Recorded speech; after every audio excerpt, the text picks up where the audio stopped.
Hello guys, welcome back to the channel. आज के इस वीडियो में मैं एक्सरसाइज 15 के नेक्स्ट वाले क्वेश्चंस एक्सप्लेन करने वाली हूँ, लेकिन उससे पहले अगर किसी ने मेरे चैनल को सब्सक्राइब नहीं किया है, don't forget to like, share and subscribe the channel. So let's get started. So exercise 15 का फोर्थ वाला क्वेश्चन, इसके प्रीवियस वाले वीडियो में मैंने थर्ड क्वेश्चन तक एक्सप्लेन किया था। अब चलते हैं हमारे नेक्स्ट क्वेश्चन की तरफ, जो कि है फोर्थ क्वेश्चन। फोर्थ क्वेश्चन ऐसा है, देखिए मैं वापस से बोल रही हूँ कि क्वेश्चन को 2 से 3 बार पढ़िए, समझिए और फिर उसको सॉल्व करने की कोशिश कीजिए। ठीक है, तो चलिए चलते हैं हम फोर्थ क्वेश्चन की तरफ। Please subscribe the channel, please please please. आपका एक सब्सक्रिप्शन मोटिवेट करता है, मेरे चैनल को सपोर्ट करेगा, मोटिवेट करेगा, जिससे मैं आगे जाके और अच्छे अच्छे वीडियोस आपके आगे पेश कर सकूं। So please don't forget to subscribe the channel, share the channel and like it. And please मेरे कमेंट सेक्शन में भी लिखिए कि आपको किस चीज में डाउट है। अभी इससे थोड़े दिन पहले एक लड़के ने कमेंट किया था कि उसे 12th स्टैंडर्ड का एक चैप्टर एक्सप्लेन करना है, तो मैं इसके बाद जैसे ही कंडीशंस ऑफ कॉन्ग्रुएंस, यानी जो कॉन्ग्रुएंस ऑफ ट्राइंगल्स का चैप्टर चल रहा है, जैसे ही ये खत्म होता है उसके बाद मैं 12th स्टैंडर्ड का एक्सप्लेन करूंगी। सो प्लीज प्लीज प्लीज मेरे वीडियोस देखते रहिए कि कौन सा चैप्टर मैं एक्सप्लेन कर रही हूँ, कौन सा नहीं कर रही हूँ। And don't forget to subscribe the channel. ठीक है, ओके। अब हम चलते हैं फोर्थ क्वेश्चन की तरफ, जो कि है, अब यहाँ पे देखिए क्या गिवन है। क्वेश्चन को 2 बार पढ़िए एंड देन उसे समझिए।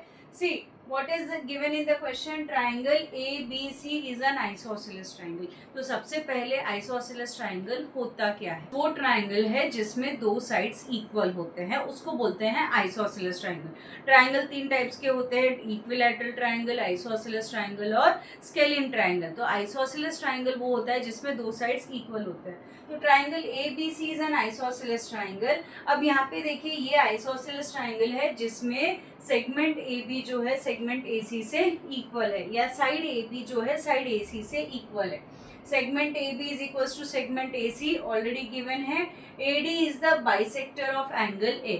अब बाइसेक्टर क्या है? ये जो सेगमेंट AD है, ट्राइंगल ABC यहाँ पे ड्रॉ किया हुआ है, ये ट्राइंगल ABC जिसमें 2 साइड्स इक्वल होते हैं, उसको क्या बोलेंगे? Isosceles triangle.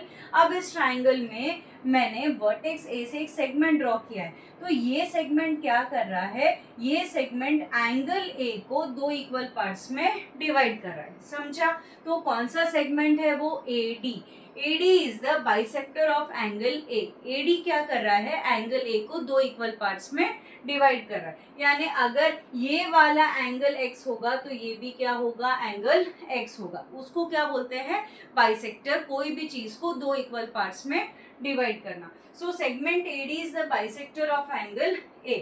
तो सबसे पहला क्वेश्चन है, अब इसमें गिवन क्या है? 2 चीजें गिवन है कि ट्राइंगल ABC आइसोसेलेस ट्राइंगल है और जो सेगमेंट AD है वो एंगल A को 2 इक्वल पार्ट्स में डिवाइड कर रहा है। तो सबसे पहला क्वेश्चन क्या है? आपको ये प्रूफ करना है कि ट्राइंगल ABD जो है वो कॉन्ग्रुएंट है ट्राइंगल ACD से। तो ये जो सेगमेंट AD है, ये ट्राइंगल ABC को 2 ट्राइंगल्स में डिवाइड कर दिया। एक है ट्राइंगल ABD, एक ये ट्राइंगल है और दूसरा है ट्राइंगल ADC। दूसरा ट्राइंगल क्या है? ADC। अब आपको ये प्रूफ करना है कि ये दोनों ट्राइंगल्स कॉन्ग्रुएंट है। सबसे पहले आपको कॉन्ग्रुएंट प्रूफ करना होगा। तो कैसे प्रूफ करेंगे? तो सॉल्यूशन इसमें क्या लिखेंगे हम? सबसे पहले in triangle ABD and triangle ACD, कैसे भी लिख लो, यहाँ पे 1-to-1 करेस्पॉन्डेंस का रहना जरूरी नहीं है। तो इन ट्राइंगल ABD और ट्राइंगल ACD में आपको क्या दिख रहा है? क्वेश्चन में क्या गिवन है? क्वेश्चन में ये गिवन है कि साइड AB जो है वो किससे कॉन्ग्रुएंट है? वो कॉन्ग्रुएंट है साइड AC से। ठीक है, अब ये कहाँ से आया? ये आया, already it is given in the question. Given है क्वेश्चन में कि आइसोसेलेस ट्राइंगल है, आइसोसेलेस ट्राइंगल यानी क्या? साइड AB जो है वो साइड AC से इक्वल होगा। तो ये दोनों साइड्स इक्वल हो गए। और क्या गिवन है? Angle BAD is congruent to angle CAD। ये भी कहाँ से? है, ये भी कहाँ से आया, ये भी गिवन है। क्या गिवन है, that segment AD is the bisector of angle A, यानी ये एंगल और ये एंगल क्या है, इक्वल है। So therefore angle B A D is congruent to angle C A D. ये हो गया गिवन। नेक्स्ट क्या गिवन है, अब देखिए इन दोनों ट्राइंगल्स में एडी क्या आ रहा है, कॉमन आ रहा है, AD is the common side. So therefore side AD is congruent to side AD. D जो है again it is congruent to side AD. What is the reason? यहाँ पे रीजन क्या लिखोगे, कॉमन साइड है भाई, ये हो गया कॉमन साइड। अभी ये कॉमन साइड हो गया तो ये कौन से टेस्ट से, कौन से कंडीशन ऑफ कॉन्ग्रुएंस से दोनों ट्राइंगल्स कॉन्ग्रुएंट है, ये हो गया साइड एंगल साइड टेस्ट। ये साइड है, ये एंगल है, ये साइड है, यानी एंगल बीच में है। So therefore bye SAS side angle side test we can say that triangle ABD is congruent to triangle ACD। ठीक है, ये हो गया हमारा फर्स्ट वाला, ये हो गया प्रूव्ड, ये हो गया प्रूव। अगर ये दोनों ट्राइंगल्स कॉन्ग्रुएंट है तो उसके करस्पॉन्डिंग एंगल्स और करस्पॉन्डिंग साइड्स भी क्या होंगे, कॉन्ग्रुएंट होंगे। तो करस्पॉन्डिंग एंगल क्या होगा, angle ADC is congruent to angle ADB since corresponding angles of congruent triangles। ठीक है, angle ADB is congruent to angle ADC। और दूसरा कौन सा एंगल होगा, angle B will be congruent to angle C। तो ये angle D is congruent to angle D, angle B is congruent to angle C। तो ये क्या होगा, corresponding angles of congruent triangles। अब सेकेंड क्वेश्चन हमें क्या प्रूव करना है, यहाँ पे क्वेश्चन में क्या गिवन है, इज एंगल ADB 90 डिग्री। आपको क्या प्रूव करना है, is angle ADB is equals to 90 degree. तो सबसे पहले हमने ये प्रूव कर दिया कि by SAS test these two triangles are congruent. अगर ये दोनों ट्राइंगल्स कॉन्ग्रुएंट है तो उनके करस्पॉन्डिंग साइड्स और करस्पॉन्डिंग एंगल्स भी क्या होंगे, कॉन्ग्रुएंट होंगे। तो यहाँ मैंने इसके पहले वाले स्टेप क्या लिखा था, angle ADB is congruent to angle ADC। क्यों, क्योंकि ये corresponding angles of congruent triangles है। CACT यानी क्या, corresponding angles of congruent triangles. अगर ये दोनों कॉन्ग्रुएंट है तो इसको मैं लेती हूँ Y। ठीक है, Y is congruent to angle ADC भी क्या होगा, ये Y है तो ये भी क्या होगा, Y होगा। ठीक है, तो y प्लस वाई, ये दोनों एंगल्स को अगर मैंने मिला दिया, angle ADB plus angle ADC, ये क्या बनेगा 180 degree. Since angles in a linear pair, ये क्या हो जाएगा यहाँ पे, angles in a linear pair. ठीक है, ये यहाँ लिख दिया। अब लेकिन ADB क्या है, ADB को मैंने क्या लिया था, y, और ADC भी क्या होगा फिर, y is equals to 180 degree. So y plus y क्या हो जाएगा, 2y is equals to 180 degree. Therefore y is equals to 180 upon 2 कितना आएगा, 90 डिग्री। लेकिन y है क्या, angle ADB is equals to कितना हो गया, ये 90 degree. Hence it is proof. ये हमने प्रूव कर दिया। अब नेक्स्ट क्या है, सी वाला क्वेश्चन क्या है, is D the mid point of BC। Next वाला है, आपको ये दिखाना है कि D मिड पॉइंट है या नहीं है। क्वेश्चन में आपको ये दिखाना है कि D मिड पॉइंट है या नहीं है। जैसे कि मैंने पहले वाले क्वेश्चन में क्या प्रूव किया कि ये दोनों ट्राइंगल्स क्या है, कॉन्ग्रुएंट है by which test, by SAS test. तो उसके करस्पॉन्डिंग एंगल्स और करस्पॉन्डिंग साइड्स भी क्या होंगे, कॉन्ग्रुएंट होंगे। तो करस्पॉन्डिंग साइड क्या आएगा, एक आएगा BD is congruent to side BD is congruent to side DC since corresponding sides of congruent triangles। अगर BD की लेंथ जो है DC की लेंथ से इक्वल है तो फिर ऑटोमेटिकली क्या होगा, therefore D is the midpoint of what, midpoint of BC। क्योंकि मिडपॉइंट क्या करता है, कोई भी सेगमेंट को दो इक्वल पार्ट्स में डिवाइड करता है। जब ऑलरेडी ये दो इक्वल पार्ट्स में डिवाइड हो रहे हैं तो इसका मतलब क्या हो जाएगा, इसका मतलब ये हो जाएगा कि D किसका मिडपॉइंट होगा, D होगा BC का मिडपॉइंट। तो हमने तीनों भी क्वेश्चंस प्रूव कर दिए। ठीक है, अब हम चलते हैं नेक्स्ट क्वेश्चन की तरफ। अब नेक्स्ट क्वेश्चन है triangle E F G is isosceles. Isosceles यानी इसके पहले वाले क्वेश्चन में मैंने बताया है कि आइसोसेलेस यानी क्या होता है, जिस ट्राइंगल में दो साइड्स इक्वल होते हैं that is called as isosceles. तो यहाँ पे ये देखिए ट्राइंगल ई एफ जी एक आइसोसेलेस ट्राइंगल है जिसमें साइड ई एफ जो है वो साइड ई जी से कॉन्ग्रुएंट है and E H is perpendicular to F G. और क्या गिवन है, ये जो सेगमेंट ई एच है वो कितना एंगल बना रहा है, वो बना रहा है 90 डिग्री का एंगल। अगर ये 90 डिग्री है तो ये वाला भी एंगल कितना होगा, 90 डिग्री का होगा। आपको क्या प्रूफ करना है, आपको ये प्रूफ करना है कि एंगल एफ जो है वो एंगल जी से कॉन्ग्रुएंट है। तो यहाँ पे हम क्या लिखेंगे, इन सॉल्यूशन में क्या लिखोगे आप, in triangle E F G. E F G में क्या क्या चीज गिवन है, दैट साइड ई एफ जो है वो साइड ई जी से कॉन्ग्रुएंट है। क्यों कॉन्ग्रुएंट है, क्योंकि वो ऑलरेडी क्वेश्चन में गिवन है। ये हो गया गिवन। नेक्स्ट क्या गिवन है, नेक्स्ट है यहाँ पे ये लिखते हैं segment E H is perpendicular to side F G. ठीक है, ई एच परपेंडिकुलर है। ई एच अगर परपेंडिकुलर है तो angle E H F is congruent to angle E H G. Since ये क्या है 90 डिग्री बना रहा है, ये हो गया 90 डिग्री। और क्या है, segment E H is congruent to segment E H.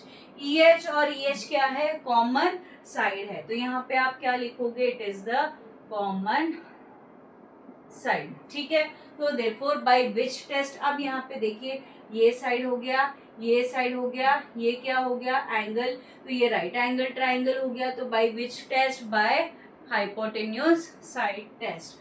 Bye hypotenuse side test, right, hypotenuse side test we can say that triangle EHF is congruent to triangle EHG। ठीक है, by hypotenuse side test. Hypotenuse side test कैसे आया, क्योंकि ये हो गया right angle triangle.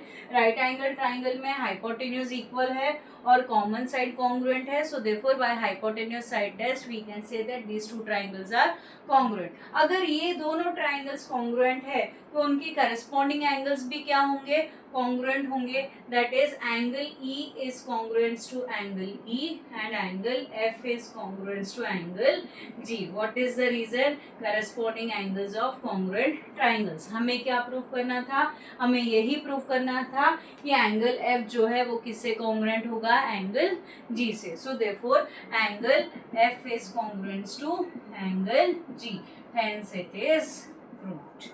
Hence it is proved। ये हो गया आपका आंसर। अब ये वाला जो क्वेश्चन है, क्वेश्चन नंबर 6, ये सबसे इजी है, कुछ नहीं है, ये भी इसके पहले वाले दो क्वेश्चंस के जैसे ही है। क्या है यहाँ पे, in triangle A B C. ठीक है, क्या है क्वेश्चन, वो क्वेश्चन है हाँ इन द गिवन फिगर। हाँ, गिवन फिगर में क्या गिवन है, सेगमेंट ए बी जो है वो सेगमेंट ए सी से कॉन्ग्रुएंट है, ये गिवन है। सेगमेंट बी डी जो है वो सेगमेंट डी सी से कॉन्ग्रुएंट है, ये गिवन है। ये दो चीज, ये दो क्राइटेरिया गिवन है। अब आपको क्या प्रूफ करना है, you have to prove that these two triangles are congruent. Next क्या प्रूफ करना है, एंगल डी जो है वो एंगल डी से कॉन्ग्रुएंट होना चाहिए। नेक्स्ट क्या प्रूफ करना है आपको, एंगल बी जो है वो एंगल सी से कॉन्ग्रुएंट होना चाहिए और एंगल ए जो है वो एंगल ए से कॉन्ग्रुएंट होना चाहिए। ये आपको तीनों एंगल्स, सबसे पहले तो आपको दोनों ट्राइंगल्स को कॉन्ग्रुएंट प्रूफ करना है, उसके बाद में बाकी के तीनों एंगल्स को कॉन्ग्रुएंट प्रूफ करना है, कॉन्ग्रुएंट दिखाना है। अब ये देखिए एकदम सिंपल सा है, इस ट्राइंगल में एडी क्या है, ये दो ट्राइंगल्स में एडी क्या कर रहा है, एक ट्राइंगल को दो ट्राइंगल्स में डिवाइड कर रहा है। ठीक है, अब दो ट्राइंगल्स में कैसे डिवाइड कर रहा है, एक बनेगा ट्राइंगल ए बी डी, दूसरा बनेगा ट्राइंगल ए डी सी। ठीक है, अब गिवन क्या है, इस ट्राइंगल का जो साइड ए बी जो है इस उसके करस्पॉन्डिंग ट्राइंगल के करस्पॉन्डिंग साइड से इक्वल है, यानी जो साइड ए बी जो है, ट्राइंगल ए बी डी का साइड ए बी जो है वो ट्राइंगल ए डी सी के साइड ए सी से कॉन्ग्रुएंट है। तो ये दो साइड्स इक्वल हो गए। ठीक है, ये ऑलरेडी क्वेश्चन में गिवन है।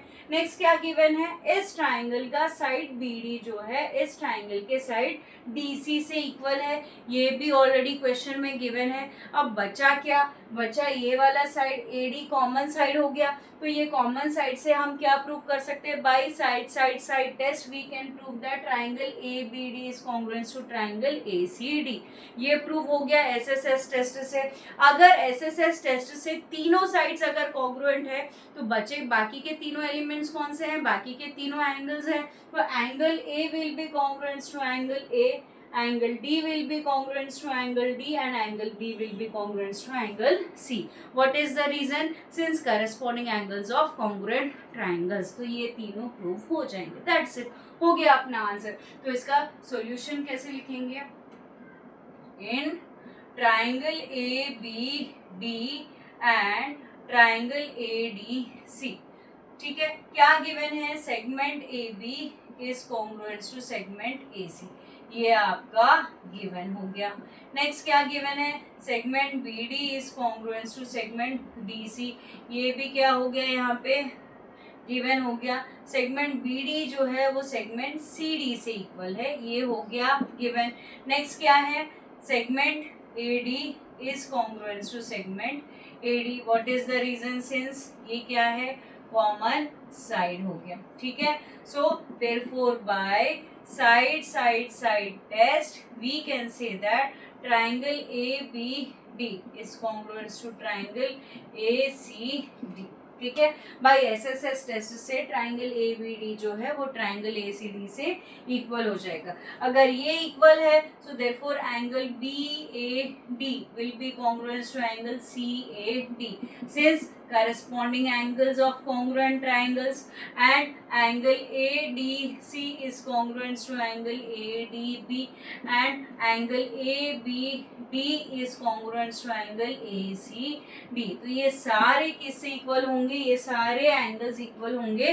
What is the reason, corresponding angles of congruent triangles, that's it, ठीक है। तो ये SSS कोई भी अगर दो ट्राइंगल्स कोई कंडीशन ऑफ कॉन्ग्रुएंस से इक्वल बता रहा है, दिखा रहा है, तो उसके करस्पॉन्डिंग साइड्स और करस्पॉन्डिंग एंगल्स भी ऑटोमेटिकली इक्वल हो जाएंगे। सो ये आपको प्रूफ करना था, ये हमने दिखा दिया। अब हम चलते हैं नेक्स्ट क्वेश्चन की तरफ, जो है क्वेश्चन नंबर 7 क्वेश्चन की तरफ, जो कि है in triangle PQR, in triangle PQR PS is the bisector of angle P। Again PS जो है एंगल P को दो इक्वल पार्ट्स में डिवाइड कर रहा है, तो PS एंगल P को डिवाइड कर दिया, यानी ये एंगल और ये एंगल क्या हो गए, ये इक्वल हो गए। ये एक तो हो गया एंगल, दोनों ट्राइंगल्स ले लो, ये दो ट्राइंगल्स में angle P is congruent to angle P, एक हो गया। If PS is perpendicular to QR, अब यहाँ पे देखिए ये जो PS है ये QR से परपेंडिकुलर है, यानी ये भी 90 डिग्री का होगा और ये वाला भी एंगल 90 डिग्री का होगा, ये दोनों एंगल्स आ गए। नेक्स्ट क्या है, then you have to prove that segment PQ is congruent to segment PR। तो आपको ये जो साइड PQ है ये PR के साइड से इक्वल है, ये दिखाना है, ठीक है।